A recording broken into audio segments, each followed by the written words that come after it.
how to grow blueberries in containers. G'day folks, Greg here from Small Space Produce, and very excited to talk about blueberries today. And once again, like so often, we're racing against the dark here, so I've got the light on full and hopefully you can see everything a-okay. We love blueberries, and especially fresh blueberries that you have just plucked off. Wonderful just to eat straight on their own, to pop on a bit of ice cream, to put on top of your breakfast cereal, to chuck in a smoothie. They freeze beautifully.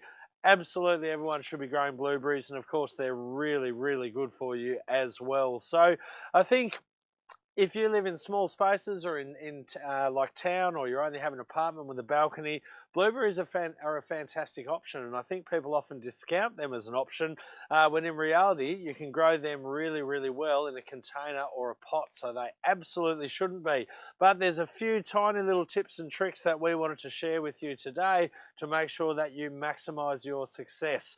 So of course some things grow really well in all types of soil. You can just throw the soil in there and let them go as long as it's got a little bit of drainage.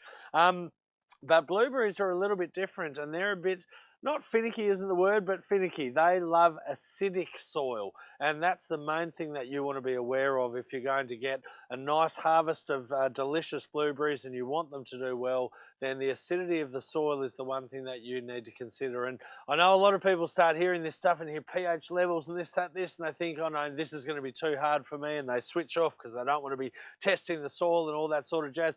I very rarely test the soil, so don't stress. It's pretty easy. It's about the soil that you start with, maybe what you mulch with as well, just something that will maybe provide a bit of acidity too, and drainage is really important for blueberries as well, probably more so than some of the other things that we're going to plant. So we have got 4 of these to plant today, and they're just little fellas, as you can see at the moment. Just got some nice new shoots coming through. They've actually got a few little flowers coming, little, I call them, they're almost like little lampshades with the blueberries coming through. Now the pots that we've chosen to use, look, there's a variety of different sizes that you can use. This one is about 46 centimetres. I wouldn't go below 40 centimetres personally. I think, you know, while you're still going to grow a decent sized bush in something smaller, this is just a really nice size. So if you've got the space, go for something sort of 40 centimetres and above. Just as always, we love the self-watering option as well. We don't always use it, but if we're going away, it's fantastic to be able to top that up as well. So we've got 4 plants, 4 of these 46 centimetre planters that we're going to use, and they are self-watering. So let's talk about acidity for a second. What you want to do is start with a nice potting mix. You know it's going to drain really well if it's a nice bought potting mix. And what you want to do is get something that's got a higher acidity. So things like soil that's made for azaleas and camellias, for example, that also love acidity, they're generally good bags to get. But just go to your local nursery. They will be able to guide you towards the best thing to get. But basically anything that says acid-loving plants or high acidity is a good way to go. For those of you that are going to monitor it really carefully, a pH level between sort of 4 to 5.5 is ideal for these blueberries here, and this is a fantastic way to start you off. Now the other thing that we're going to use today is something that you've probably heard us talk about a bit, which is perlite. We don't always use it, but we often use it in our containers and pots because over time they will compact, and then that water doesn't do what it needs to, and the roots often don't like sitting in sort of boggy water and getting wet feet, as they say. So perlite is fantastic. I'm not going to go into heaps of detail about perlite now. What I will do is we will put a link in the description to another video we've done, which is how to use perlite. So we'll put that in the description for you to have a look at, because this is absolutely worth watching that video and learning all the ins and outs. But essentially the basics is this will stop the soil compacting too much. It doesn't break down. It will help this to have a really nice flow of water through and help those roots to breathe.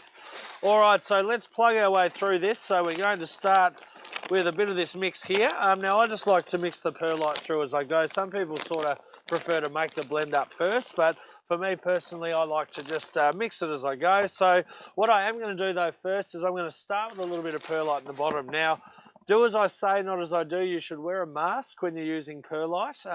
It's not horrifically dangerous or anything, but you don't really want to be breathing in all of the dust and things like that. So what I'm going to do is I'm going to hold my breath so you can still hear me and I'm not covered by a mask. But what I'm going to do is just put a little layer in the bottom. If you can see, the bottom of the pot there's a pretty obvious indent there down the bottom, and I want that to have a nice layer of perlite in there, so when the roots hit that bit and start reaching through, I know that's not going to compact too much and stop the roots getting to the base. So big deep breath. There we go. So a little bit in the bottom there first of all, let that dust settle away, that little spread. All right, and then I'm going to head towards my my soil, and I'll probably sort of quarter fill this up, I guess. Maybe a little bit more, I might even go to half, I reckon. About halfway. And then I'm going to throw a little bit more perlite in there. Okay, so how much am I putting in? I'm going to guess, oh look, why don't I do it by the cup?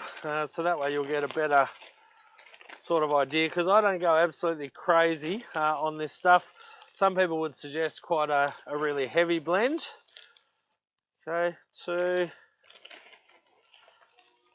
3, I'm going to say maybe 4 quite big coffee mugs in there. Okay, I'm going to hold my breath and give that a little mix through. Okay, just make sure that there's enough there for the soil to sort of mix through, and make sure it doesn't all just sort of stick to the sides, because that's not going to help you for what you want it for. Beautiful. Okay, now I'm going to throw a little bit more soil in there. There we go.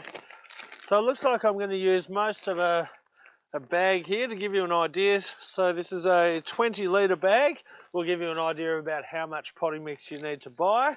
So I'm going to throw in some more perlite there, so maybe another 4 of these. Look, I'm going to go 5 because I'm feeling generous. There we go. And again, give that a bit of a mix through. All right, now it might be a little bit hard to sort of see what consistency and what level we've got there, but try and hold that up there, and you should just be able to see sort of the white and the brown in there. So a nice little blend, not too much perlite, but enough. Okay, now we're going to get our little blueberry out. So just give him a bit of a squeeze around the outside, plonk him up like this. Now we do just want to give those roots just a little bit of a tease. I like to think of it as just letting them know that they're free. So they're good to expand and release. So I'm not going to go too much. Well, he's at a perfect level for potting too, absolutely beautiful. Now look, I'm going to put it, he's got a slightly shorter root base than I thought, so I'm going to put a tiny bit more soil in there, I think, before we bury him right in there. And one more little perlite there as well. Sorry, little fella, you're bouncing around all over the place. Alright, a couple more of those. Alright, mix those in. Alright, so when we're potting or putting our blueberry now into the container, look, I was taught once by someone to really pack them in, but look, I really don't like doing that because I don't like them to feel sort of too restricted. So I'm certainly going to make sure he's nicely in there, and we're definitely going to pack around the base of those roots and give him a bit of a gentle push in there, but I'm not really going to ram him in there, if that makes sense. You want it to be sort of nice and light and soft, because as you feed this up over time, as you water this, it's going to sort of slightly compact anyway. So that way you don't need to sort of, I guess, worry too much about those roots getting too compacted and not doing what they need to do. Now, the other thing I've done here, I haven't filled this right up to the top. I've actually left a tiny little rim, and one of the reasons is it's quite windy up here. These guys aren't a huge fan of wind, so that'll just give him a little bit of protection just at this point. But as he grows, that's also going to allow me a little bit of room to keep adding some sort of mulch. So looking for something sort of more acidic that will slowly break down and add to it. So I've just got a bit of wriggle room there to play with. And if I tilt him up there without risking the whole lot going, you can see he is looking beautiful, he or she, and looking very, very good to go. So there's already some really nice little blueberries forming on that one as well. So I might be able to show you on this one here actually. There you go, they're really beautiful. You can see them just starting to form in there. And another classic mistake is people tend to pick them when they're a little bit too young. I like to leave them till they're really ripe and really sweet. All right, so now from here, he just needs a really good water in. I'm going to find a nice sunny spot. They like full sun, but not too much wind. But once again, the beauty of using a container or a pot is if there is a bit of foul weather like we had a couple of nights ago, I can just pick this up and move it, or I can pop something around it and keep it nice and safe. But 4 plants here, you'll be surprised how many blueberries we get off those. So absolutely consider getting yourself a container and grow yourself some blueberries. If you have any questions at all, please do not hesitate to throw them into the comment section, and we will do our best to get back to you as soon as possible. And of course, if you would like to subscribe to our channel, we'd love to have you on board so you can keep up with anything new that we share. But otherwise, happy blueberry planting. Wait till you eat that fresh blueberry straight off the plant. It is delicious. This has been Greg from Small Space Produce and how to grow blueberries in containers.